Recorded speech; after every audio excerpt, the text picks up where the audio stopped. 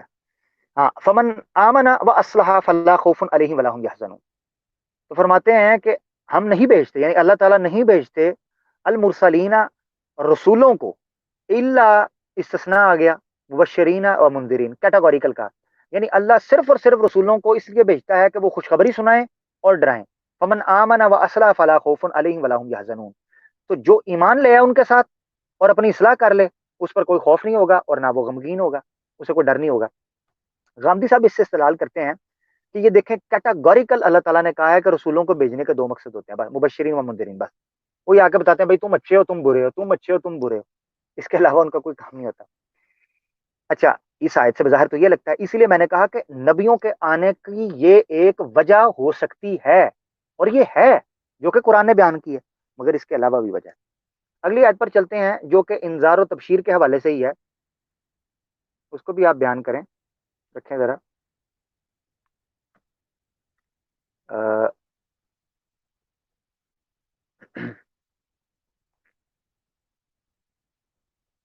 جی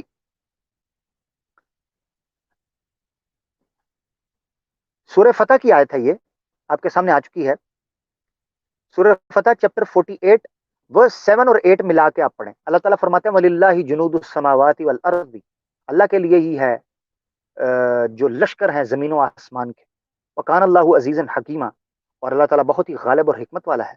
وَمَا أَرْسَلْنَاكَ شَاهِدًا وَمُبَشِّرًا وَنَذِيرًا، اے اللہ کے رسول ہم نے نہیں آپ کو بھیجا، اِنَّا أَرْسَلْنَاكَ شَاهِدًا وَمُبَشِّرًا وَنَذِيرًا، کہ بے شک ہم نے آپ کو رسول بھیجا ہے شاہدن گواہ بنا کر، وہ مبشرن خوشخبری دینے والا، و نذیرا اور ڈرانے والا بنا کر۔ اب دیکھیں آگے اللہ تعالیٰ کیا بیان فرماتے ہیں، آیت لِتُؤْمِنُوا بِاللَّهِ وَرَسُولِهِ، تاکہ تم ایمان لے آؤ، یعنی رسول کو بھیجا ہے تاکہ تم ایمان لے آؤ، باللہ اللہ کے ساتھ، اس کے رسول کے ساتھ، وَتُعَذِّرُوهُ اور تم اللہ کی رسول کی تعظیم کرو، وَتُوَقِّرُوهُ اور اس کی توقیر کرو، وَتُسَبِّحُوهُ بُكْرَةً وَأَصِيلًا اور اللہ کی حمد و ثنا بیان کرو صبح اور شام۔ یہ اللہ تعالیٰ نے آپ کو شاہد، مبشر اور نذیر بنا کر بھیجا ہے، اس کی علت بھی اللہ تعالیٰ نے آگے بیان کر دی۔ تو یہاں تک ہے انذار اور تبشیر۔ اس حوالے سے اب میں چلتا ہوں تیسرا نقطہ انبیاء کو بھیجنے کا۔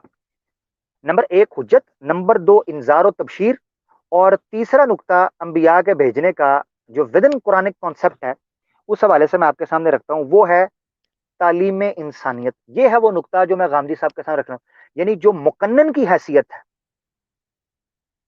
مقنن کی حیثیت ہے، شارع کی حیثیت ہے، وہ نبی کو ملتی ہے۔ یعنی نبی کو صرف آپ ایک ایلچی یا پیغامبر کے طور پر صرف نہیں مان سکتے، آپ کو نبی پاک صلی اللہ علیہ وسلم کو as a teacher, as a reformer, ٹھیک ہے، آپ کو ماننا پڑے۔ تو پہلی آیت اس حوالے سے میں سامنے رکھتا ہوں سورہ بقرہ کی، جو کہ نبی پاک صلی اللہ علیہ وسلم کی بعثت کا مقصد بیان ہوا۔ حضرت ابراہیم علیہ السلام نے سورہ بقرہ کی اس آیت کے اندر جو دعا مانگی تھی، وہ دعا کیا تھی؟ اور یہی دعا ہے جملہ تفاسیر کے اندر کہ نبی پاک صلی اللہ علیہ وسلم کی بعثت کے پیچھے جو دعا چھپی تھی ابراہیم علیہ السلام کی، وہ یہ تھی۔ اب اس دعا میں نبی پاک صلی اللہ علیہ وسلم کے آنے کا مقصد کیا بیان ہو رہا ہے؟ وہ کیا ہے؟ سورہ بقرہ چیپٹر 2 ورس 129، ربنا وابعث فیہم رسولا منہم یتلو علیہم آیاتک ویعلمہم الکتاب والحکمہ ویزکیہم انک انت العزیز الحکیم۔ اے میرے رب، اللہ وہ فرماتے ہیں اے ہمارے رب، تو مبعوث کر ان میں رسول، ان میں سے جو تلاوت کرے تیری آیات کو ان پر، وَيُعَلِّمُهُمُ الْكِتَابَ وَالْحِكْمَةَ اور جو تعلیم دے ان کو سکھائے۔ یہ نہیں ہے کہ صرف یہ بتایا بھائی تم ٹھیک ہو یا تم، تعلیم دے، آگے میں ایک اور بھی آیت پیش کروں گا جو اس سے بھی زیادہ کھل کر آپ کو بیان کر دے گی. تو یعلمہم الکتاب والحکمہ ویزکیہم، اور ان کو پاک بھی کرتا ہے. یعنی تعلیم و تربیت اور تزکیہ و تطہیر، یعنی تعلیم و تربیت ہوگی معاشرتی پہلو میں اور ظاہر میں، اور تزکیہ و تطہیر ہوگی باطن میں. یعنی نبی پاک صلی اللہ علیہ وسلم ایٹ دا سیم ٹائم وہ اسپرچولی بھی لوگوں کو ریفارم کر رہے تھے، ریکٹیفائی کر رہے تھے، اور ان کے مورل اور سوشل اور ایکسٹرنل جو سوسائٹیز ہیں اس حوالے سے بھی ان کے اندر اصلاحات اور ترامیم کر رہے تھے. اگلی آیت کی طرف چلتے ہیں. اس میں سورہ نساء کے اندر نبی پاک صلی اللہ علیہ وسلم کو حاکم کا کہا گیا. اب اس حوالے سے آپ دیکھیں، حاکم کہا گیا، یہ بڑی قطعی آیت ہے اس حوالے سے. اور اس حوالے سے تو نبی پاک صلی اللہ علیہ وسلم کے بارے میں کہہ دیا گیا کہ اگر یہ نہ مانے تو آپ یہ ایمان ہی نہیں ہے، ان کا ایمان قسم کھا کر کہا. تو یہ بھی ابشار و تنذیر سے بڑھ کر، انذار و تبشیر سے بڑھ کر جو ہے معاملہ ہو جاتا ہے. تو سورہ نساء کی چیپٹر 4 ورس 65، آپ ذرا اگلی آیت لے کے آئیں اسکرین پر، جو کہ بیان کرتی ہے فلا وربک لا یؤمنون حتی یحکموک فیما شجر بینہم. بس نہیں، تیرے رب کی قسم ہے کہ نہیں وہ ایمان والے ہو سکتے حتی یحکموک فیما شجر بینہم، یہاں تک کہ اپنے تنازعات میں آپ کو حاکم نہ مان لیں. ثم لا یجدوا فی انفسہم حرجا مما قضیت ویسلموا تسلیما، پھر نہ ان کے دلوں میں اس حوالے سے کوئی کجی بھی نہ ہو، ان کے دلوں میں، فی انفسہم، ان کے انفس کے اندر، مما قضیت، جو فیصلہ آپ کرتے ہیں، ویسلموا تسلیما، اور پھر اس کو سر تسلیم خم بھی کریں. یعنی دل میں بھی نہ ہو اور بیرونی طور پر بھی عملی طور پر اس کا نفاذ کریں فیصلے کا. یہ نہیں عدالت نے فیصلہ، ہم عدالت کے فیصلے کی جناب عزت کرتے ہیں، احترام کرتے ہیں، تو کہاں امپلیمنٹ کیا جی؟ وہ جی چل رہی ہے فائل، ابھی کہیں پہنچی ہے کسی آفس کے اندر. تو اس طرح کا معاملہ نہیں ہوگا نبی کے ساتھ. اگر اس طرح کا معاملہ ہوا تو ایمان غارت ہو جائے گا. یہ اللہ نے بیان کیا. یہ ہے نبی کے آنے کا مقصد، اور وقت کا نبی کوئی بھی ہو اس کی حیثیت یہی ہوتی ہے، تو حاکم بن کر ہے. اگلی آیت آ جاتی ہے جی، اس میں تعلیم کے اعتبار سے حاکم ہو گئے، تعلیم ہو گئی، اور تبیین. یہ آیت بڑی امپورٹنٹ ہے، اس پر میں نقطہ آپ کے سامنے رکھوں گا. تو یہ آیت آپ کے سامنے سورہ نحل کی ہے، چیپٹر 16 ورس 44. اللہ تعالیٰ فرماتے ہیں بالبینات، واضح دلیلوں کے ساتھ، والزبری، اور صحیفوں کے ساتھ، انزلنا الیک الذکر، اور ہم نے نازل کیا آپ کی جانب نصیحت کو، لتبین للناس ما نزل الیہم ولعلہم یتفکرون، تاکہ آپ کھول کھول کر وضاحت کر دیں لوگوں کے لیے، ما نزل الیہم، جو ان کے لیے نازل کیا گیا ہے، ولعلہم یتفکرون، اور تاکہ وہ تفکر کریں، غور کریں، فکر کریں. اچھا، یہاں پر جو ورڈ استعمال ہوا ہے لتبین للناس، لتبین لهم الذی، وہ پچھلی آیت تھی جی، لتبین للناس ما نزل الیہم، کہ تاکہ آپ بیان کر دیں. اب جو بیان ہوتا ہے وہ قرآن کے علاوہ ہوتا ہے، یعنی متن کے علاوہ ہوتا ہے بیان. نبی پاک صلی اللہ علیہ وسلم قرآن سے خارج میں، یا قرآن کے علاوہ، یا قرآن سے زائد بھی تبیین کیا کرتے تھے چیزوں کی، اور وہ بھی حجت مانا جائے گا نبی کے حوالے سے. تو خان جی صاحب اس طرح بھی ذرا توجہ دیں. اگلی آیت جو اسی کا کنٹینیوٹی ہے، سورہ نحل کی آیت 64 میں، اس کے اندر بھی بڑی پیارے طریقے سے اس چیز کو کھول کر بیان کیا. اختلاف معاشروں پر چھوڑ دیں، معاشروں پر ہم کچھ اور چیزیں چھوڑتے ہیں. جو مقنن کی حیثیت ہے شارع کی، وہ آقا دو جہاں صلی اللہ علیہ وسلم کی رہے گی. اب یہ آیت آپ کے سامنے ہے، وما انزلنا علیک الکتاب، اے نبی ہم نے آپ پر کتاب نازل نہیں کی، الا، مگر اس کی وجہ یہ ہے، اس کی علت یہ ہے، سبب یہ ہے، تبین لهم الذی اختلفوا فیہ، تاکہ جو مختلف فی چیزیں ہیں ان میں آپ ان کی وضاحت کر دیں. وہدی ورحمۃ لقوم یؤمنون، اور ہدایت ہے، رحمت ہے ان لوگوں کے لیے، اس قوم کے لیے جو ایمان لے کر آئیں. اب اللہ کے رسول صلی اللہ علیہ وسلم پر کتاب نازل کرنے کی علت، وجہ اور سبب جو چیز بیان ہو رہی ہے، اس کی تبیین ہے لوگوں کا، جو اس میں مختلف فی مسائل ہیں اس میں ان کی وضاحت ہے. کہ انبیاء کے آنے کا مقصد تعلیم، تربیت، حکمت، تحکیم، یہ سب چیزیں ہوتی ہیں. آخری نقطہ میں بیان کرنے لگا ہوں، انبیاء کے آنے کا مقصد کیا ہوتا ہے. انبیاء کے آنے کا مقصد ہوتا ہے کہ وہ جو ہدایت اور شریعت جو لے کر آئے تھے، جو میں پہلی آیت کے اندر بیان کی تھی، یہ آخری نقطہ ہے. اس کے بعد آپ لوگ کال پر سوال جو آپ کے لیے جان کر سکتے ہیں، لنک آپ کو نیچے مل چکا ہے. آخری نقطہ جو ہے وہ ہے اطاعت کرنا. یعنی نبی کو بھیجنے کا مقصد یہ نہیں ہے کہ قرآن نازل ہو گیا، واہ جی واہ، میٹھا میٹھا ہے میرے محمد کا نام صلی اللہ علیہ وسلم، ہیں جی، ہم مدینے جائیں گے، مدینے کو جاؤں، مدینے سے آؤں، ادھر جاؤں تو ادھر جاؤں. تو ادھر ادھر جانے کی بجائے نبی کی اطاعت، یعنی نبی رسول ہیں، یعنی زندہ ہیں، وفات پا گئے، بشر ہیں، نور ہیں، جناب حاضر ہیں، ناظر ہیں، اطاعت نہیں کرنی، اتباع نہیں کرنی. تو اور پھر نبی پاک صلی اللہ علیہ وسلم کی تعلیمات کے بالکل برعکس چلتے جانا ہے. یہ بھی نبی پاک صلی اللہ علیہ وسلم کے آنے کے مقصد کی نفی ہے کہ جو رسول بھیجا جاتا ہے اس کو بھیجا اس لیے جاتا ہے کہ اس کی اتباع اور اطاعت کی جائے.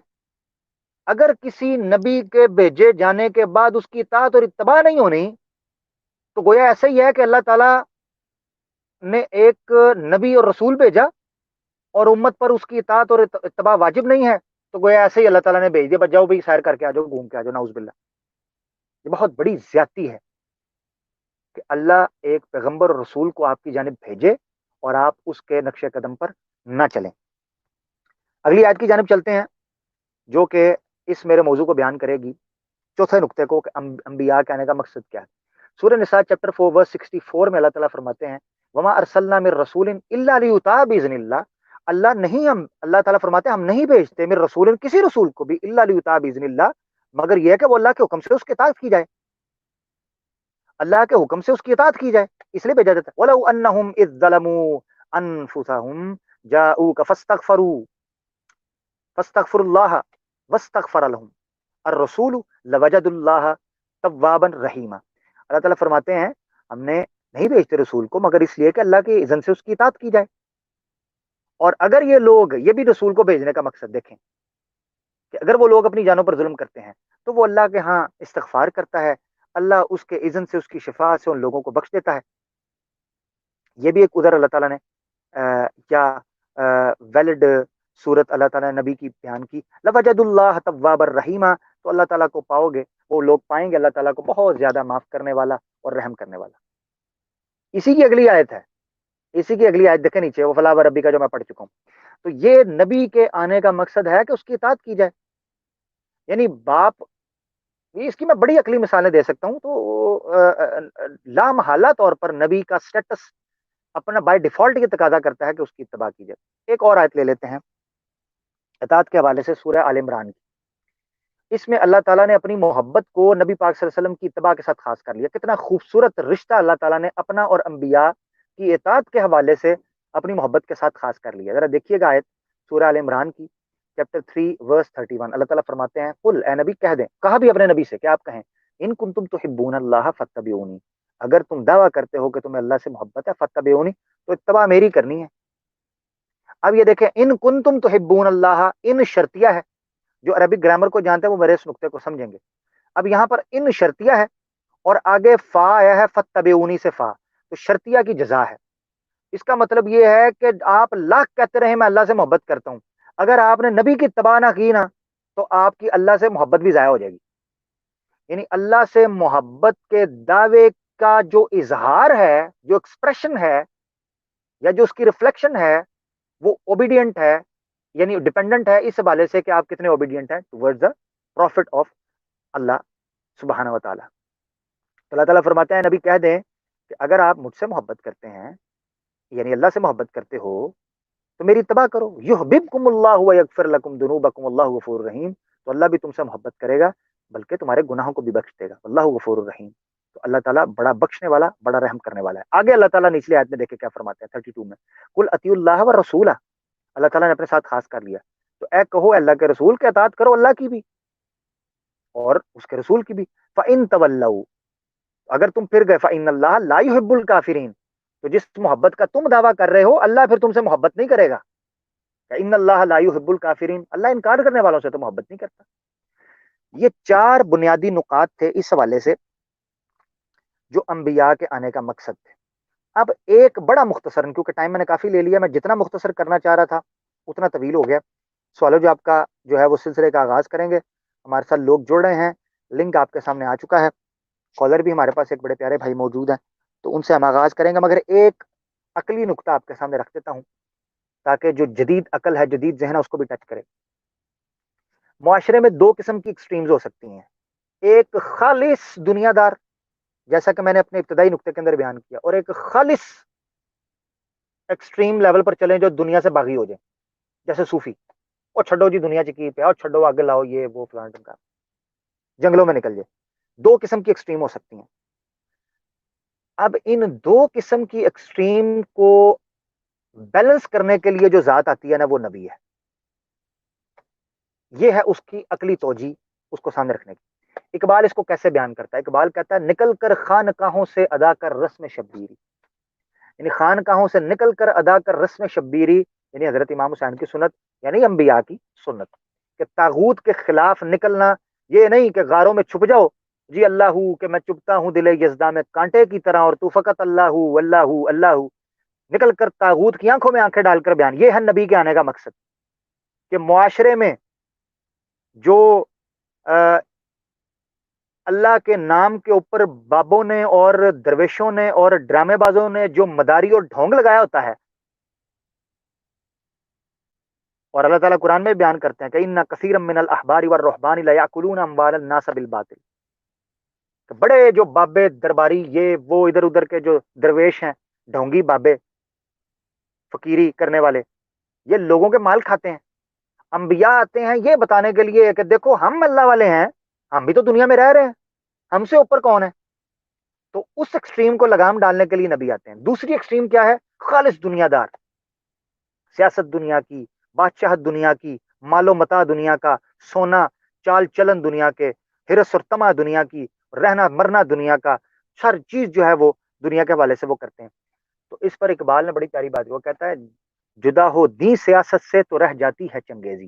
یعنی انبیاء ایسی سیاست اور ایسی معاشرتی اور سماجی اور دنیاوی زندگی جینے کے لیے آتے ہیں کہ وہ جو خالص مادی طور پر لوگ زندگی گزارنے کے لیے آتے ہیں وہ اس کو بھی کھینچ کر بیلنس کر دیتے ہیں. یعنی یہ نہیں ہے کہ آپ نے دنیا کمانی ہے تو اتنی کمانی ہے کہ دنیا کے ہی ہو کر رہ جاؤ. خوبصورت ترین دنیا اور خوبصورت تین روحانی تعلق یہ انبیاء قائم کرنے کے لیے آتے ہیں. اگر آپ نے اپنی زندگیوں کے اندر بیلنس قائم کرنا ہے تو انبیاء کی سیرت پڑھیں اور انبیاء کے آنے کے مقصد کو سمجھیں. بہت شکریہ جی. اب ہم باقاعدہ سوال و جواب کا جو ہے وہ سیشن اس کا آغاز کریں گے. پروڈیوسر صاحب اب آپ اسکرین کو ریلیکس کر سکتے ہیں، آپ بھی ریلیکس کر سکتے ہیں. فاروق بھائی معذرت چاہتا ہوں، میں نے آپ کو یار ہینگ آن کر کے رکھا ہے. آپ کچھ کہنا چاہتے ہیں؟ وگرنہ پھر ہم کوشچنس کا باقاعدہ آغاز کریں. بسم اللہ. جزاک اللہ سر. میں صرف ایک گزارش کرنا چاہتا ہوں، یہ ان سے بھی جو سن رہے ہیں اور جن کو میں خود سنا رہا ہوں کہ عامر بھائی کو کائنڈلی جو ہے گفتگو کے دوران نہ ڈسٹرب کیا کریں. آپ کو اگر نمبر دیا گیا ہے یا کوئی بھی اور جگہ جہاں پہ آپ چیٹ کرتے ہیں کہیں سے بھی کوئی موقع دیا گیا ہے تو خدا را آپ اس کو نہ چھیڑا کریں، کیونکہ مزہ آ رہا ہوتا ہے بندے کو، لطف آ رہا ہوتا ہے بات کرنے کا، اور باتیں پھر دل سے نکل رہی ہوتی ہیں. اس میں جب پھر وہ چاہے آپ کی کوئی بھی مجبوری ہو، لیکن جب اس میں پھر آ جاتا ہے نا تھوڑا سا کوئی مسئلہ تو پھر وہ مزہ نہیں رہتا. تو یہ میرے سننے والے تمام ہمارے چاہنے والے عزیز دوست جو بھی ہیں اور شرارت کرنے والے بھی، آپ بھی مطلب جان تو خدا کو ہی دینی ہے. مجھے پتا ہے جو لوگ شرارتیں کرتے ہیں خدا کا کچھ خوف کریں، نہ کیا کریں اس طرح کی چیزیں. بعد میں واٹس ایپ اویلیبل ہے، وہ بندہ آپ کو کہہ رہا ہے کہ میں آپ آڈیو بھیجیں میں سنوں گا اس کو اور آپ کو جواب بھی دوں گا تو وہ کر لیں. ورنہ سمپل سا حل ہے کہ نمبر اس ٹائم بند کر کے اور وائی فائی سے کنیکٹ کر لیں گے، جیسے میں کر لیتا ہوں. میرے ساتھ بھی ان لوگوں نے یہ شرارت کی تھی شروع میں، تو میں نے بھی حل نکال لیا. اب جب میں بیٹھتا ہوں تو سم بند کر دیتا ہوں، چپ کر کے وائی فائی سے ادھر کنیکٹ کر لیتا ہوں. That's it. مسئلہ ہم تو حل نکال لیں گے لیکن پھر آپ کا کیا ہوگا جناب علی. بہرحال بہت شکریہ عامر بھائی. اب آپ کالرز جی لے بہت سکتے ہیں. شکریہ، جزاک اللہ. بہت شکریہ جی. پہلے کالر ہمارے ساتھ مصور بٹ ہمارے بڑے درینہ دوست ہیں، پیارے بھائی ہیں. مصور بٹ صاحب آپ کو ویلکم کرتے ہیں جی. سوال کریں. السلام علیکم. سن پا رہے ہیں عامر بھائی مجھے؟ جی بالکل، وعلیکم السلام، سن پا رہے ہیں جی، حکم. اچھا عامر بھائی بڑا اچھا ٹاپک ہے. اچھا میں 2 پوائنٹس رکھنا چاہوں گا. سب سے پہلے تو یہ ہے جو آپ کا آج کا ٹاپک ہے نا، اس میں نہج البلاغہ میں حضرت علی علیہ السلام کا خطبہ ہے، وہ میری نظر سے گزرا تھا. اس میں انہوں نے فرمایا ہے کہ اسی ٹاپک کے حوالے سے نا کہ انبیاء اللہ کیوں مبعوث کرتا ہے. اس میں جو ویسے وہ کافی طویل خطبہ ہے لیکن اس میں جو پوائنٹس آج کے ٹاپک کے حوالے سے میری نظر سے گزرے ہیں نا، اس میں یہ ہے کہ عوام الناس کے شبہات کو زائل کرنے کے لیے انبیاء کو اللہ بھیجتا ہے کہ عوام الناس میں حقیقت آشکار ہو جائے اور جو معاشرے میں جہالت اور فتنہ فساد ہے اس کو ختم کرے تاکہ اختلافات ختم ہوں اور جو ہے نا ایک نظم کے اندر جو ہے نا عوام الناس کو لایا جائے۔ دوسرا اس ٹھیک۔ میں یہ ہے کہ جس کا آپ نے ذکر بھی کیا تھوڑی دیر پہلے کہ حجت تمام، اچھا حجت تمام کرنا انبیاء کی بعثت کی جو ہے نا ایک بہت بڑی وجہ ہے، لیکن اسی حجت تمام والے ٹاپک سے میرے ذہن میں ایک پوائنٹ آیا ہے، اس میں یہ ہے کہ آپ نے پہلے بھی اپنی ایک سٹریم میں ذکر کیا تھا کہ جو اہل فطرت ہیں وہ اس دور میں ہیں جب کوئی نبی مبعوث نہیں ہوگا، لیکن اس میں بھی تھوڑا اختلاف پایا جاتا ہے کہ کچھ اسکالرس کا یہ بھی ہے کہ جس تک حجت نہیں پہنچی، حجت تمام جس کے اوپر نہیں ہوئی یا جس کو پیغام نہیں پہنچا، بے شک نبی مبعوث ہو چکا ہے، کیا وہ بھی اہل فطرت میں آئے گا؟ مثلا آج کے دور میں عامر بھائی دیکھیں کہ یہ جس طرح گلوبل ولیج دنیا بن چکی ہے، ہر چیز آپ کی فنگر ٹپس پہ ہے، تو کیا روز قیامت اللہ کے سامنے آج کی ڈیٹ سے لے کے جو قیامت تک والا انسان ہے نبی علیہ السلام کی بعثت کے بعد سے لے کے، کیا آج کی ڈیٹ میں مرنے کے بعد کوئی بندہ یہ اللہ کے سامنے یہ عذر پیش کر سکتا ہے کہ میں اہل فطرت میں سے تھا، میرے پہ حجت تمام نہیں ہوئی، پیغام نہیں پہنچا؟ ایک تو یہ ایک پوائنٹ ہے، اس پہ آپ ضرور جو ہے نا وہ تبصرہ کیجئے گا۔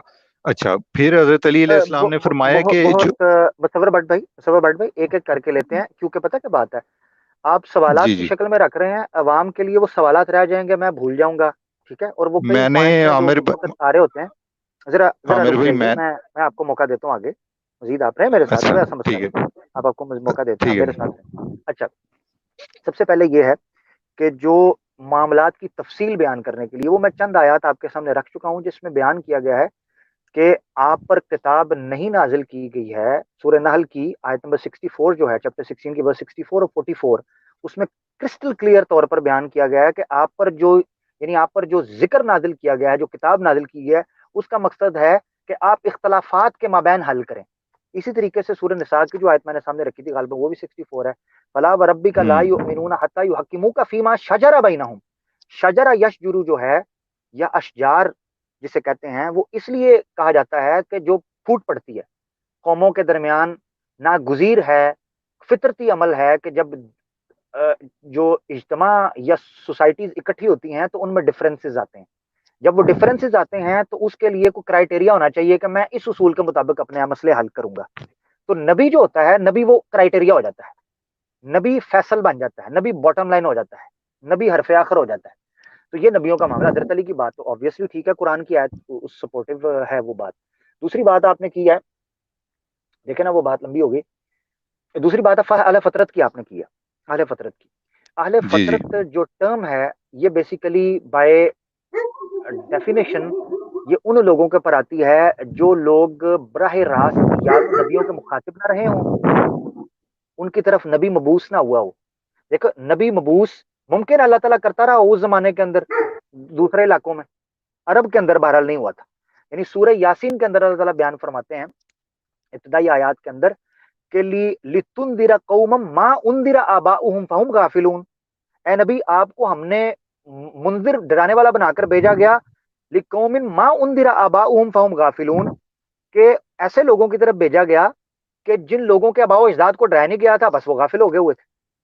تو اہل فطرت کا پاس ایک عذر ہوتا ہے۔ اچھا اہل فطرت میں سے بھی اللہ تعالیٰ وہ اچھا یہ کوئی بندہ نہیں کہہ سکتا آج کے دور کے اندر کہ میں اہل فطرت میں سے ہوں۔ اس کی وجہ میں آپ کو بتا رہا ہوں، اس کی وجہ یہ ہے کہ نبی پاک صلی اللہ علیہ وسلم آخری رسول ہے، ان کے بعد رسول کوئی نہیں آیا، اس لیے کوئی یہ بہانہ کر کے بیٹھا ہو کہ چونکہ میرے پاس کوئی رسول آئے گا تو میں اہل فطرت میں سے ہوں، وہ اہل فطرت نہیں ہو سکتا۔ امام احمد ابن حنبل جو ہیں رحمۃ اللہ علیہ، انہوں نے اپنے زمانے کے اندر کھل کر یہ چیز کہی تھی کہ اب اہل فطرت کا دور نہیں رہا، اور کوئی بندہ یہ عذر بھی پیش نہیں کر سکتا کہ میرے پاس شرک کرنے کا یا میرے پاس یہ چیز کرنے کا یہ عذر موجود ہے۔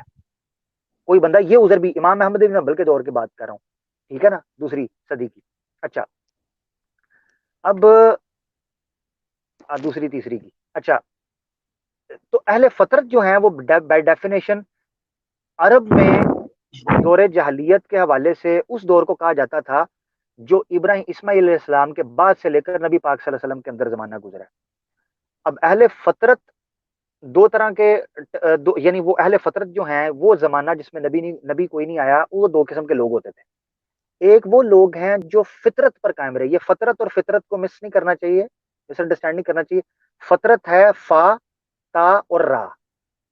فطر, فطر کہتے ہیں ایک سپیس کو, ایک ٹائم ایپوک کو, ٹھیک ہے, ایک لمبے لائف ٹائم سپین کو کہتے ہیں, اس کو کہتے ہیں فطرت. تو اہل فطرت استعمال ہونے لگی یہ ٹرم ان لمبے زمانے کے لیے جس زمانے میں کوئی نبی نہیں آیا. تو وہ اہل فطرت اگر فطرت پر قائم ہیں, توئے والی فطرت پر قائم ہیں, تو اللہ تعالیٰ ان کو اس اعتبار سے پرکھے گا اور اس طریقے سے معاملہ کرے گا. اگر وہ اپنی فطرت سے ہٹ چکے ہوئے ہیں, اپنی طبیعت سے ہٹ چکے ہوئے ہیں, جو کہ اللہ تعالیٰ ان میں ودیت کی تھی, تو اللہ تعالیٰ ان کو اس کے مطابق پرکھے گا. مگر ان پر حجت اس طریقے سے قائم نہیں ہوئی جس طریقے سے رسولوں کے ذریعے قائم ہوتی ہے. تو یہ ڈیفینیٹ سی بات ہے. اس کے علاوہ آپ کو بات کرنا چاہتے ہیں؟ جی عامر بھائی, اسی والے سے اہل فطرت کے پہ جو آپ نے بتایا اس سے میں ایگری کر رہا ہوں. اسی کے حوالے سے حضرت علی کا یہ بھی کہنا ہے اسی خطبے میں کہ جو انسانی عقل ہے نا, وہ انسان کے لیے داخلی حجت کی حیثیت رکھتی ہے, اور جو نبی ہوتا ہے وہ خارجی حجت ہوتا ہے. جو انسان کی عقل کو بھی حضرت علی جو ہے نا وہ حجت قرار دے رہے ہیں. اچھا, یہ تو ہو گیا آج کے ٹاپک کے حوالے سے. دوسرا جو آپ نے جاوید مگر احمد میں اس غامدی میں ایڈ صاحب کا کر دیتا ذکر. ہوں, ہاں معذرت میں تجھے کاٹنا پڑ رہا ہے. حضرت جی علی ضرور عقل کو ایک حجت کے طور پر, ایک انسٹرومنٹ کے طور پر قرار دیتے ہیں, مگر حضرت علی نے عقل کو خارجی حجت یعنی رسول کے تابع رکھا ہے. سنن ترمذی کے اندر جی حدیث ہے, بالکل. کتاب الطہارہ کے اندر حضرت علی رضی اللہ تعالیٰ عنہ مسح کر رہے تھے, تو فرماتے ہیں کہ عقل اس چیز کا تقاضا کرتی ہے کہ مسح موضع کے نیچے کیا جائے, مگر چونکہ میرے رسول کا حکم ہے, شریعت کا حکم ہے, تو موضع کے اوپر میں مسح کروں گا. یعنی حضرت علی نے داخلی حجت کو مانتے ہوئے خارجی حجت کو ترجیح دی ہے داخلی حجت کے اوپر. یعنی اسی لیے فلاسفہ کا رد کرتے ہوئے حضرت علی کے بڑے شاندار حکمت بھرے قول ہیں, اور اس کے علاوہ بھی علماء کے بڑے, وہ معقولات پر منقولات کو ترجیح دیتے ہیں. یعنی شرعی دلائل شرائع کو, اصول اربع کو ترجیح دیتے ہیں انسانی عقل کے اوپر. گو کہ انسانی عقل ہی ان اصول اربع کو اپنائے گی یا دلائل کو اپنائے گی, مگر بہرحال انسانی عقل کو ہم ترجیح نہیں دے سکتے ان اصولوں کے اوپر. ٹھیک ہو گئے؟ جی عامر بھائی, جو داخلی حجت ہے نا عقل کو جو قرار دیا ہے وہ آیت اللہ کے حوالے سے ہے نا, کہ اللہ کی جو نشانی ہے وہ اس حوالے سے داخلی حجت ہے. اچھا, دوسرا جاوید احمد غامدی صاحب کا ذکر کیا, آپ کو یاد ہوگا کچھ دن پہلے میں نے آپ سے ایک بات شیئر کی تھی. وہ بات یہ تھی کہ یہ جو حمزہ علی عباسی نے ایک سیریز کی ہے یار وہ کنورژنگ ٹاپک اسلام سے کے ہٹ کے نام سے. ٹاپک سے ہٹ کے ہے, نہیں, وہ ٹاپک ٹاپک سے ہٹ کے نہیں عامر بھائی, وہ اسی حوالے سے ہے جو آپ نے ذکر کیا ہے. سن تو لیں, جی بولیں بولیں. کچھ سیکنڈ لوں گا صرف. وہ میں نے جو آپ سے ذکر کیا تھا وہ یہی ہے کہ اس میں جو حمزہ علی عباسی نے بھی اسی چیز کو پروپوگیٹ کیا ہے کہ اسلام جو ہے وہ انڈیویجول کو ایڈریس کرتا ہے, وہ اجتماعیت کا نام نہیں ہے. وہ اچھا اجتماعیت سے وہ اس کا کوئی تعلق نہیں ہے, وہ انڈیویجول کو ایڈریس کرتا ہے. تو یہ آپ نے بالکل جاوید احمد غامدی صاحب کے حوالے سے ٹھیک کیا ہے کہ یہاں پہ انہوں نے بہت بڑی ٹھوکر کھائی ہے, اور وہ اسی چیز کو پروپوگیٹ کر رہے ہیں. اور جو میں نے آپ کو سجیسٹ بھی کیا تھا وہ آپ سنیں جا کے, اور اس پہ ایک ضرور ایک شو رکھنا چاہیے. بہت شکریہ, جی اللہ جی حافظ. ضرور ضرور ضرور ضرور ضرور میں کروں گا انشاءاللہ. بہت شکریہ مصطفیٰ بٹ بھائی. اس حوالے سے تو قرآن کی آیات بھری پڑی ہیں جہاں جمع کے صیغے استعمال ہوئے ہیں, اور جمع کو, اجتماع کو نبی پاک صلی اللہ علیہ وسلم کو حکم دیا گیا ہے اس حوالے سے. تو وہ تو بڑی بھرے پڑے ہوئے ہیں اس حوالے سے. باقی اس حوالے سے جو میں آخری نقطہ بیان کرنا چاہ رہا تھا گویا اسی سے ہی متعلق ہے, اس پر میں تفصیل سے اس لیے گفتگو نہیں کی کہ میں نے سوچا کہ چلو کالرز وغیرہ آ رہے ہیں, اگر دوست احباب جوائن کرنا چاہتے ہیں تو ہم ان کو لنک دے دیتے ہیں ایک بار پھر, تاکہ وہ ہمیں جوائن کر سکیں. اچھا, اس حوالے سے میں جی نقطہ جو سر, رکھنے لگا تھا سامنے, ایک منٹ میں ذرا ایک, ہمارا ایک چھوٹا سا سوال ہے. جی اس حوالے سے نا میں ایک, فاروق بھائی ایک منٹ صرف ایک بات رکھ لوں, اس کے بعد پھر آپ کو انشاءاللہ موقع دیتے ہیں. جی سر, میرا اچھا سوال ہے بس چھوٹا سا. جی جی, میں کر لوں پہلے یا آپ کا سوال لے لیں؟ نہ سر, آپ بات کریں. چلیں ٹھیک ہوگا, بہت شکریہ. جو اللہ کے رسول ہوتے ہیں ان کو ہم فرد واحد یا دین کو فرد واحد کے ساتھ خاص نہیں, یا انفرادی زندگی کے ساتھ خاص کر نہیں سکتے. جو میں نے آخری نقطہ بیان کیا تھا, جو میرا ایک لاجیکل پوائنٹ تھا نبی کی ضرورت کے اعتبار سے, کہ وہ معاشرے میں بیلنس کرنے کے لیے ایک ایسی انٹیٹی کا ہونا ضروری ہے جو ایکسٹریم, جو رویے ہیں ان میں جو ہے نا وہ آپ یہ سمجھے کہ ایک ریلیکسیشن پیدا کرے.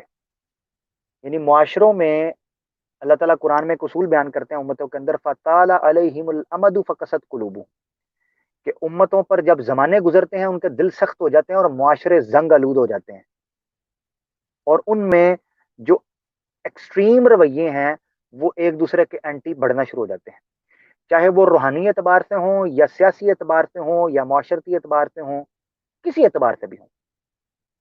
تو اللہ کے رسول پاک صلی اللہ علیہ وسلم یا جتنے بھی انبیاء آتے ہیں وہ ان معاشروں کی جو شدت پسندی ہے اس کو حقیقت پسندی میں لوٹانے کے لیے آتے ہیں کہ آپ حقیقت پسند ہو جائیں، شدت پسند نہیں، حقیقت پسند.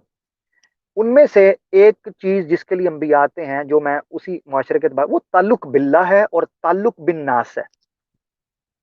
اب ایسا ممکن نہیں ہے کہ ایک دین جو رہتی دنیا کے لیے آئے وہ معاشروں کے اعتبار سے وہ فرد کو تو مخاطب کرے مگر معاشروں کو مخاطب نہ کرے یا ایک اجتماعی نظام کو مخاطب نہ کرے. ایسا ممکن نہیں، کیونکہ انبیاء نے یہ نہیں کہ انسانوں کا تعلق اللہ کے ساتھ جوڑنا ہوتا ہے، انبیاء نے انسانوں کا تعلق انسانوں کے ساتھ جوڑنا ہوتا ہے. اور اس کی بہت بڑی مثال ہے موافقات کا جو عقیدہ ہوا تھا، اخوت کا جو نبی پاک صلی اللہ علیہ وسلم نے ایک قانون دیا تھا مدینہ میں آ کر، جس کو آپ بھائی چارے کا، بردر ہوڈ کا آپ کہتے ہیں، کہ نبی پاک صلی اللہ علیہ وسلم نے مہاجرین و انصار کو بھائی بنا دیا تھا اور وہ خون سے بڑھ کر ایک دوسرے کے بھائی بن گئے تھے. لوگوں نے اپنی ایک بیوی کو طلاق دے کر کہا آپ میری اس بیوی سے شادی کر لیں، اپنی جائیداد کے اندر حصہ دیا، اپنے کاروبار کے اندر حصہ دیا. اب نبی آتا ہے انسانوں کو انسانوں کے ساتھ ملانے کے لیے. اب مجھے سمجھ نہیں آتی کہ کس طریقے سے عقلاً یہ چیز ممکن ہے کہ ایک نبی معاشروں کو ملانے کے لیے آئے اور اس کے بعد اجتماعی نظام کا تقاضا نہ آئے. یعنی یہ ایک ایسی جبلت ہے، ایسے فطرتی تقاضا ہے جو پنپنے کا نام لیتا ہے مگر آپ اس کو دباتے ہیں.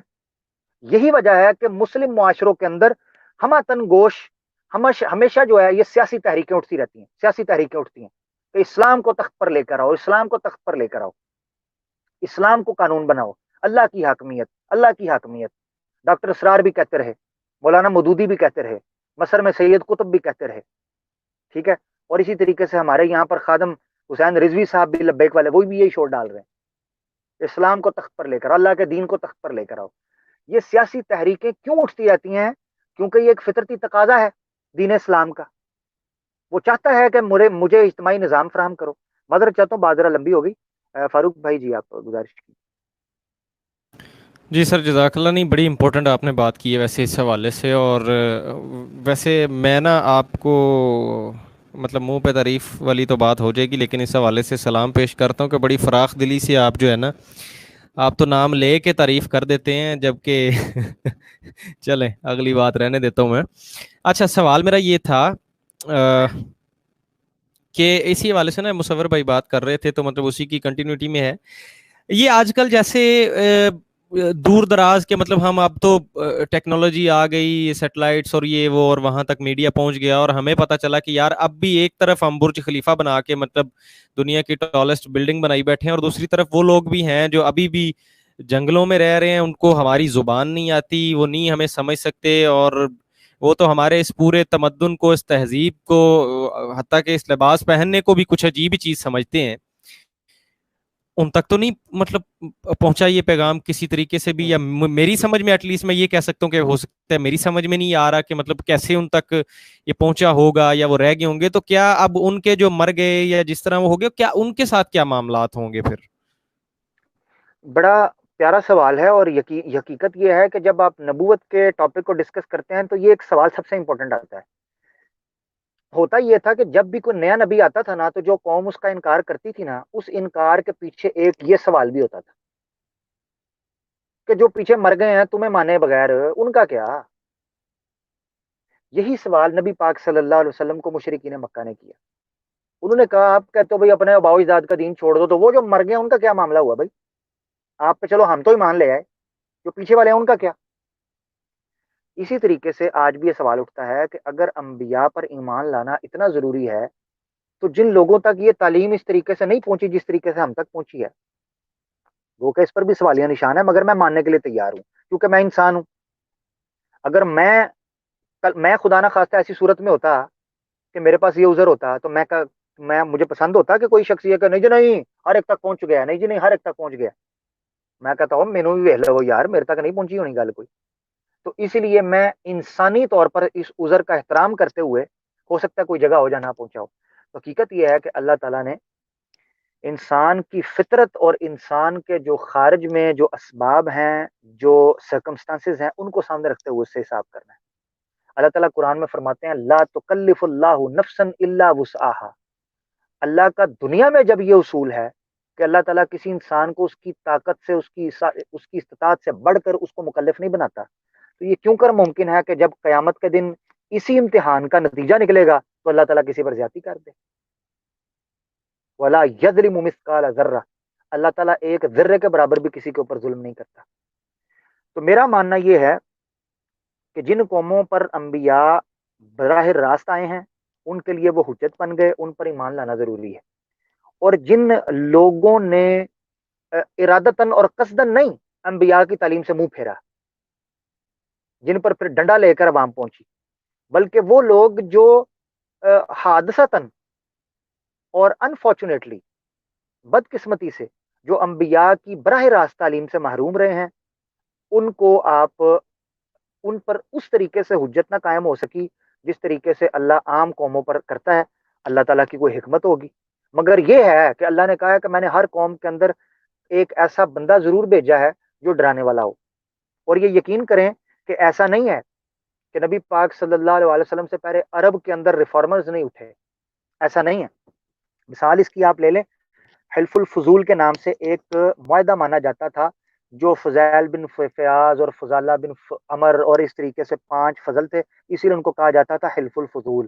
یعنی یہ سارے جن کا نام فیاض اور فضال اور فضالہ تھا، ان کے گھروں میں بیٹھ کر یہ تیار کیا گیا تھا کانسٹیٹیوشن. عرب کے اندر اپنے کانسٹیٹیوشن مانے جاتے تھے اور ان کا بڑا احترام کیا جاتا تھا، اور وہ سارے کے سارے اصلاحات پر مبنی تھے. اور میں آپ کو بتاتا ہوں کہ جو 12 مہینے تھے عرب کے اندر، جن میں سے 4 حرمات کے تھے، یہ نبی پاک صلی اللہ علیہ وسلم سے پہلے بھی تھے. اور عرب ان میں ڈاکہ زنی نہیں کرتے تھے، یعنی نبی آنے کے علاوہ بھی انہوں نے کچھ مقدسات مانے ہوئے تھے اور ان کو وہ معاشرے کی صلاح کے لیے چلاتے تھے. تو ایسے ہی آپ یاد رکھیں کہ جتنی بھی قومیں ہیں، ایک اسکالر ہیں بہت بڑے ڈاکٹر مصطفیٰ محمود، مصر کے، فوت ہو گئے ہوئے ہیں. وہ پہلے ایتھیسٹ تھے، بعد میں مسلمان ہوئے. وہ بدھسٹ بھی رہے، ہندو بھی رہے، اس کے بعد وہ دوبارہ مسلمان ہوئے. ایتھیسٹ ہو گئے تھے، پھر ہندو ہوئے، پھر بدھسٹ ہوئے، اس کے بعد مسلمان ہو گئے. آپ یوٹیوب پر جا کر لکھیں گے ڈاکٹر مصطفیٰ محمود تو وہ آپ کو مل جائیں گے. اینک لگائی ہوئی ہے، کلین شیو ہے، مصر کے تھے ڈاکٹر، انتہائی انٹلیکچوئل بندہ. ان کا پروگرام آتا ہوتا تھا مصر کے اوپر، نیشنل ٹی وی کے اوپر. میں حقیقت آپ کو بتاؤں، ایتھیزم سے جو مجھے واپس لانے والوں میں سے چند ایک نام ہے، ان میں سے ڈاکٹر مصطفیٰ محمود بھی ہیں، ایجپشن. ان کی کتاب میں نے پڑھی الرحلۃ من الایمان الی الکفر الی الالحاد، کہ میرا ایمان سے نکل کر میں ملحد کیسے ہوا. پھر انہوں نے لکھی الرجعۃ الی الاسلام من الالحاد، کہ میں اسلام کی طرف کیسے واپس آیا الحاد سے. انہوں نے اپنا سارا سفر لکھا ہوا ہے. ان کا ایک پروگرام آتا تھا 80s کے اندر، العلم والایمان، سائنس اینڈ فیتھ. اس پروگرام کے اندر انہوں نے افریقن کچھ ٹرائبس تھے، ان کی ہسٹری بیان کی ہے. اور اس کے اندر انہوں نے بیان کیا ہے کہ ان کے اندر کوئی مذہب، کوئی دین، کوئی اسلام نہیں ہے، مگر ان کے اندر خالصتاً مادیت کی بنیاد کے اوپر بھی جو ان کے شعور میں تہذیب، تمدن، اخلاقیات، معاشرت قائم کیا ہے، اس کے نتیجے کے اندر ایک بڑا بہترین معاشرہ بنا ہے. ان کے گھر مٹی کے ہیں، کچے. انہوں نے ڈاکومنٹری دکھائی ہے، باقاعدہ ویڈیوز دکھائی ہیں ان کے گھروں کے اندر جا کر. یہ 80s کے زمانے کی بات کر. اس سے آپ کو پتہ چلتا ہے کہ یہ جو جنگلات میں اور جو دور دراز علاقوں میں لوگ رہتے ہیں، ایریزونا وغیرہ کے جنگلوں میں، ادھر صحراؤں میں، یا امیزون کے جنگلات وغیرہ میں، یا ادھر افریقہ کے کچھ جنگلات میں، بڑے عجیب و غریب دور دور علاقوں کے اندر، تو ان لوگوں کے پاس گو کہ انبیاء نہیں پہنچے، مگر فطرت تو ان کے پاس ہے. اللہ تعالیٰ قرآن کے اندر بیان فرماتے ہیں،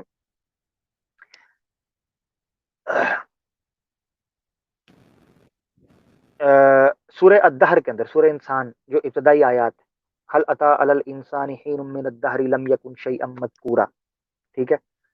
تو آگے اللہ تعالیٰ بیان فرماتے ہیں کہ وجعلناہ سمیعا بصیرا، یہ اس طریقے اما شاکر و اما کفورا، اللہ تعالیٰ بیان فرماتے ہیں کہ ہم نے سماعت دی، بصارت دی ہے، اس کے بعد ہم اس چیز کا تقاضا کرتے ہیں کہ یا وہ کفر کرے گا یا وہ شکر کرے گا۔ اسی طریقے سے اللہ تعالیٰ فرماتے ہیں وَهَدَيْنَاهُ النَّجْدَيْنِ، ہم نے اس کو دونوں رستوں کی رہنمائی فرما دی، دونوں جانبوں کی رہنمائی فرما دی۔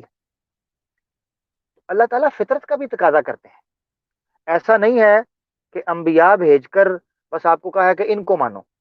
انبیاء خارج میں، جیسے وہ بیان کر رہے تھے بھائی، انبیاء خارج سے کچھ دلائل لے کر آتے ہیں، عقل داخل سے ان کی تصدیق کر دیتی ہے اور اطمینان کر دیتی ہے، اس اصول پر دنیا چلتی ہے۔ تو انبیاء کا نہ آنا بھی آپ کے امتحان کو ساقط نہیں کرتا، ہاں یہ ہے کہ آپ کے پاس ایک عذر ہے جس عذر کو اللہ تعالیٰ قبول فرمائیں گے، مگر پھر بھی جو ایسے یہ آپ نے دیکھا ہے کئی دفعہ الہاد یا ملحدین کے ساتھ آپ بات کرتے ہیں تو آپ ان پر کہتے ہیں کہ مورل ویلیوز آپ کی کیا ہیں، وہ کہتے ہیں ہمارے مورل ویلیوز وہ ہیں جو معروف ہیں، standard moral values, standard moral values ہیں ہماری، جو کوئی کینیڈا میں رہتا ہے تو وہ کہتا ہے جو کینیڈا کا قانون ہے ہم اس مورل ویلیوز کو مانتے ہیں، جو امریکہ میں رہتا ہے، کوئی آسٹریلیا یورپ میں رہتا ہے، کہتے ہیں ہمارے لیے وہ اسٹینڈرڈ مورل ویلیوز ہیں تو یا سوشل ویلیوز ہیں۔ تو اس طریقے سے جن لوگوں کے پاس انبیاء نہیں پہنچے، اللہ تعالیٰ نے صاف کہا ہوا ہے کہ وہ لا تکلف اللہ نفسا الا وسعها، اللہ تعالیٰ کسی نفس پر اتنی طاقت، اس کی طاقت کے زیادہ جو ہے وہ مصیبت نہیں ڈالتا۔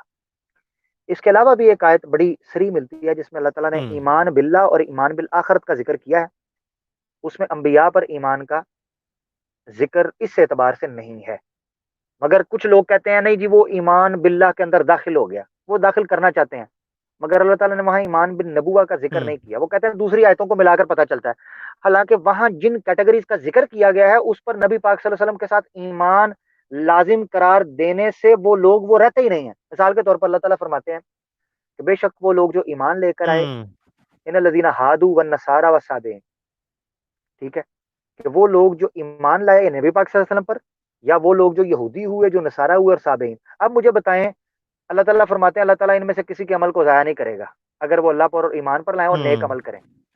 اب مجھے یہ بتائیں، یہ سورہ آل عمران کی آیت ہے، اب مجھے یہ بتائیں کہ اگر کوئی یہ شرط لگائے کہ نبی پاک صلی اللہ علیہ وسلم پر ایمان لانا شرط ہے نجات کے لیے، میں یہ نہیں کہہ رہا کہ اگر اس کو پتہ بھی ہو کہ سچے نبی ہیں پھر بھی ایمان نہ لے کر آئے، نو نو نو، نہیں میں کہہ رہا ہوں اگر مطلب پوری عامر بھائی کوشش یہ کرنے کے بعد، بالکل ایک ہاں اسپیسیفک کنڈیشن کے اندر ہم بات کر رہے ہیں، جو جس طرح ہاں کے جی حالات میں نے بیان کیے۔ جی جی بالکل، جس طرح آپ نے حالات، تو ایک بندہ جو فطرت پرست ہے، جس طرح صابئین کو کہا جاتا ہے، صابی جو ہے عربی زبان کے اندر کہا جاتا تھا جو فطرت پرست ہوتے تھے، وہ کہتے تھے ہم جو بھی ہم دنیا جس طریقے سے چل رہی ہے ہم اس طریقے سے چلنے کی کوشش کریں، زیادتی نہ کریں۔ تو ایسے لوگ اللہ پر ایمان، یعنی یہ ایمان رکھتے ہیں، یعنی فطرت، یہ اچھا یہ ایتھیسٹ بھی کہتے ہیں جی ہم فطرت نیچرل الو کے پٹھو، کیا نیچرل کبھی اس چیز کا تقاضا کرتی ہے کہ اللہ کے وجود کا انکار کر دیا جائے؟ دنیا میں نیچرل پروسیس یا نیچرل فینومینا کو آپ دیکھیں وہ کاز اینڈ افیکٹ پر چلتا ہے، ہم نے اس پر کئی پروگرام کیے ہوئے ہیں اور میں نے بڑے بالکل سوالات اٹھائے تھے، ٹھیک ہے، کہ جو یونیورس فرام نتھنگ کیسے آپ پاسبل ہو سکتی ہے، اچھا تو وداؤٹ اینی کاز۔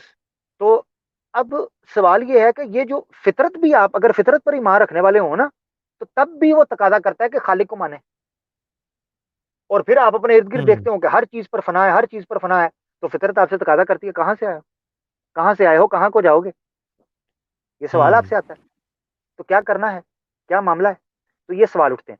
تو اللہ تعالیٰ نے وہاں جن کیٹیگریز کو بیان کیا ہے، اگر ایمان بالمحمد رسول اللہ صلی اللہ علیہ وسلم شرط ہوتی اس میں اس طریقے سے، تو پھر یہودی رہا ہی نہیں، اور عیسائی رہا ہی نہیں، اور صابی رہا ہی نہیں، کیونکہ یہودی تب تک یہودی ہے جب تک وہ موسیٰ علیہ السلام پر ایمان رکھے، عیسیٰ علیہ السلام پر نہ رکھے، اور عیسائی تب تک عیسائی ہے جب تک وہ عیسیٰ علیہ السلام پر ایمان رکھے مگر محمد رسول اللہ صلی اللہ علیہ وسلم پر ایمان نہ رکھے۔ اب ایک یہودی اور عیسائی رہتے ہوئے اور ایک صابی رہتے ہوئے اللہ تعالیٰ فرماتے ہیں ان کا عمل میں ضائع نہیں کروں گا اگر یہ اللہ پر اور آخرت پر ایمان رکھتے ہیں۔ اس کا مطلب یہ ہے کہ اللہ تعالیٰ کا جو مین ایم اور گول ہے وہ یہ ہے کہ انسانیت کو انسانیت کے راستے پر چلایا جائے، یعنی ایک نبی اگر دیکھتا ہے، مثال لے لیں، ایک معاشرے کے اندر، میں ایک مثال سے سمجھیں، ایک معاشرے کے اندر نہ جھوٹ بولا جا رہا ہے، نہ قتل کیا جا رہا ہے، عدل و انصاف قائم ہے، تو نبی آنے کی ضرورت ہے؟ میں سوال کر رہا ہوں، نبی آنے کی ضرورت ہے؟ نہیں ہے، نہیں ہے، کیونکہ معاشرہ اپنی ڈگر پر چل رہا ہے۔ اس کا مطلب یہ ہے کہ اللہ تعالیٰ ایسے نہیں ہے نعوذ باللہ کہ اللہ تعالیٰ بس نبیوں تے نبی بھیجی جا رہا ہے، بھائی بھیجی جاؤ نبی پیچھے جناب 1,24,000 بھیجی جاؤ، معاشرہ پاویں صحیح چل رہے ہوئے، نہیں جی بھائی اس کو بھی مانو، نہیں جی بھائی اس کو بھی مانو، ایسا نہیں، نعوذ باللہ۔ اللہ تعالیٰ انسانوں پر مشقت اور ظلم نہیں کرتا۔ میں نے ساری علتیں بیان کر دی کہ نبی آنے کی وجہ کیا کیا کیا کیا ہوتی ہے۔ جب وہ معاشرہ اپنے ڈگر پر چل رہا ہو، اپنے انصاف پر چل رہا ہو، نبی آنے کی ضرورت ہی نہیں ہے، ساکت ہو جاتی ہے۔ اس کا مطلب یہ ہے کہ اللہ تعالیٰ کا اصل مسئلہ نبی بھیجنا نہیں تھا، اللہ کا جو اصل حکمت تھی وہ تھی انسان کو انسانیت کی طرف بلانا اور انسان کو انسانیت کے مطابق رہنا سکھانا۔ اب وہ ہٹے گا تو نبی آ کر اس کو ریمائنڈ کرا دیتا ہے، اگر وہ نہ ہٹے تو نبی آنے کی ضرورت ہی نہیں۔ ٹھیک ہو گیا جی؟ اسی لیے اگر کوئی جزاک اللہ بندہ عامر ٹھیک بھائی۔ چل رہا ہوگا جی تو نبی کے بغیر بھی انشاءاللہ وہ جا سکتا ہے، اللہ خیر کرے، اللہ کا مقصد یہ ہے۔ ہاں مگر یہ ہے کہ جب اس پر حقیقت واضح ہو جائے اس کے بعد انکار نہ کرے نبی کا، یہ ہے۔ یعنی ونس اگین مطلب میں اس چیز کو ہائی لائٹ کر دیتا ہوں، اس کو آؤٹ آف کانٹیکسٹ نہ لیا جائے، اس بات کو جو سرکمسٹانس جو میرے ذہن میں جو سوال آیا اسپیسیفکلی اسی کنڈیشن کے اندر اتر کے عامر بھائی نے اس چیز کو سمجھنے کی اور سمجھانے کی کوشش کی ہے کہ لا محالہ اگر ہم مان لیتے ہیں کہ کوئی ہے اس طرح کا کسی دور دراز کسی جنگل میں، نہ ہماری زبان کی اس کو کوئی سمجھ ہے، نہ ہمارے کلچر کی، نہ کسی بھی چیز کی، تو آخر اس اور وہ کوئی غلطی بھی نہیں کر رہا، کوئی گناہ بھی نہیں کر رہا اس طرح کا، مطلب نہ کچھ شراب پیتا ہے، نہ چوریاں چکاریاں، نہ زنا، نہ ڈاکے، نہ یہ اور نہ وہ، تو اب اللہ تعالیٰ کی ذات بڑی غفور رحیم ہے، اس کے ساتھ کچھ نہ کچھ تو معاملہ کرنا ہے نا، اس کو بلا وجہ تو مطلب بغیر کسی وجہ کے تو نہیں اس کو جہنم میں ڈالا جا سکتا۔ مطلب یہ ایک سوال اٹھتا ہے، میں اس پہ کسی بھی قسم کا ججمنٹل نہیں ہونا چاہ رہا ہوں، میں ایک اسٹوڈنٹ کے طور پہ یہ سوال رکھنا چاہ رہا تھا، اس کے اوپر عامر بھائی نے ایڈریس کیا ہے۔ ہاں ایک چیز اس میں مطلب ہو جانی اچھا چاہیے عامر بھائی کہ اگر شرک جی جو جی ہے کہ اگر مطلب جی جی وہاں بھی انہوں نے اپنے کو بت وت بنائے ہوئے ہیں، اٹھ کے ان کو صبح شام سجدے کرتے ہیں، تو میرے خیال میں اس کی تو پھر کوئی معافی شافی ہے نہیں وہ دیکھیں وہ فطرت کے منافی ہے نا، بت کا پوجنا ہے۔ وہ فطرت کے منافی ہے۔ اس کی وجہ میں بالکل آپ کو بالکل۔ بتاتا ہوں، اس کی وجہ یہ ہے انسان کی فطرت میں جو شرک ہے نا اس کو ناپسندیدہ سمجھا گیا ہے، ٹھیک ہے۔ مثال کے طور پر دو قسم کے شرک ہو سکتے ہیں، اور منو سمرتی کے اندر اور بھگوت گیتا کے اندر بھی غالباً چیپٹر 25 ہے بھگوت گیتا کے اندر بھی شرک کو دو قسم کے اندر بیان کیا ہے شری کرشنا جی نے، شری کرشنا نے ارجن کو بیان کیا ہے بھگوت گیتا کے اندر۔ وہ کہتے ہیں دو قسم کا شرک ہو سکتا ہے، ایک ہے کہ تم اپنی طرح کی دوسری مخلوقات کو جن کو تم نے پیدا نہیں کیا ان کی پوجا کرو، اور ایک وہ شرک ہے کہ جن چیزوں کو تم نے اپنے ہاتھوں سے بنایا ان کی پوجا کرو۔ تو دونوں قسم کے شرک کے بارے میں کہا ہے کہ وہ شرک جو کہ تمہاری طرح دوسری مخلوقات ہیں، سورج، چاند، ستارے، درخت، پانی، پتھر، جانور، ان چیزوں کا شرک جو ہے وہ ٹھیک ہے، گناہ ہے، بہت بڑا گناہ ہے، تم اندھیرے میں ہو۔ یہ بھگوت گیتا کے اندر شری کرشنا فرماتے ہیں تم اندھیرے کے اندر ہو، تاریکی میں ہو، اور جو ہے نا وہ بہت بڑے گمراہی کے اندر ہو اگر تم اس طرح۔ اور ایک وہ شخص جو اس طریقے کا شرک کر رہا ہے کہ وہ مخلوق کا مطلب گاڑی کی پوجا کر رہا ہے، پتھر کے بت کی پوجا کر رہا ہے، یا خود مندر بنایا ہے اس کی پوجا کر رہا ہے، تو ایسا شرک جو ہے وہ اس سے بھی گھٹیا شرک ہے۔ کہا یہ تو اپنی خواہشات کی پیروی کرنے کے مترادف ہے۔ تو یہ دو قسم کا شرک ہو سکتا ہے، فطرت کے بالکل منافی ہے یہ۔ اللہ تعالیٰ نے بڑے زبردست طریقے سے، میں سمجھتا ہوں اس سے بہتر آیت کوئی ہو نہیں سکتی تھی، جو نیچریوں کو جو فطرت کے ماننے والے ہیں، جو دعویٰ کرنے والے ہیں، ان کو ہٹ کرے، کلک کرے۔ اللہ تعالیٰ قرآن میں فرماتے ہیں لو کان فیہما آلہۃ الا اللہ لفسدتا۔ اللہ تعالیٰ فرماتے ہیں اس زمین و آسمان میں، اس کائنات میں ایک اللہ کے علاوہ اگر کوئی اور ہوتا لفسدتا، یہ تباہ و برباد ہو جاتے، تباہ و برباد ہو جاتے۔ اس کی وجہ یہ ہے کہ آپ کوئی ایک چیز دو بندوں کے حوالے کر کے دیکھو، وہ سلامت نہیں رہ سکے گی، تھوڑی دیر کے لیے رہ سکے گی، زیادہ دیر نہیں رہ سکے گی، ٹھیک ہے۔ اچھا اللہ نے قرآن میں ایک اور جگہ پر بڑی زبردست مثال دی، اللہ تعالیٰ فرماتے ہیں بتاؤ دو غلام ہیں، اچھا اب اللہ تعالیٰ بیان فرماتے ہیں کہ دو غلام ہیں، ایک وہ غلام ہے جس کا ایک ہی حق ہے، وہ اس کو حکم دیتا ہے اور وہ اس کی فرما برداری کرتا ہے، اور دوسرا وہ غلام ہے جس کے ایک سے زیادہ آقا ہیں۔ دو قسم کے غلام ہیں، ایک وہ غلام جس کا ایک آقا ہے، وہ بڑے آرام سے اس کی فرما برداری کر رہا ہے، اور دوسرا وہ غلام ہے جس کے ایک سے زیادہ آقا ہیں، کوئی اس کو کہتا ہے پانی لا دو، کوئی اس کو کہتا ہے ٹانگیں دبا دو۔ بتاؤ اس غلام سے